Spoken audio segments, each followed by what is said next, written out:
Pierre note que Paul écrit conformément à la sagesse qui lui a été donnée, et que ceux qui ignorent son message le font à leur risque et péril.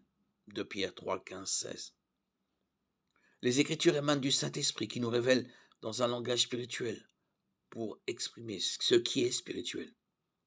1 Corinthiens 2, 13. Les croyants de Béret examinaient attentivement la parole inspirée de Dieu pour vérifier si ce que leur disait Paul était vrai. Ils examinaient chaque jour les Écritures pour voir ce qu'on leur disait était exact. Acte 17, 11. La foi est cruciale pour accepter la validité et la valeur de la parole inspirée de Dieu. Mais l'homme naturel n'accepte pas ce qui vient de l'Esprit de Dieu, car c'est une folie pour lui. Il est même incapable de le comprendre parce que c'est spirituellement qu'on en juge. 1 Corinthiens 2, 14.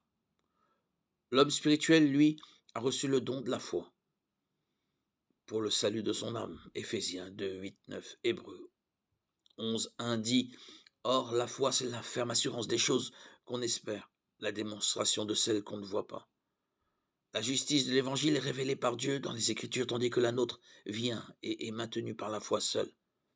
Le juste vivra par la foi. Romains 1, 17. Bien que l'expression « inspirée de Dieu » ne soit employée qu'en 2 Timothée 3, 16, les Écritures contiennent d'innombrables affirmations similaires qui nous rappellent que sa vérité et son amour nous guident dans tous les aspects de notre vie. L'apôtre Jacques pensait peut-être aux Écritures, entre autres, en écrivant « Tout bienfait et tout don parfait viennent d'en haut.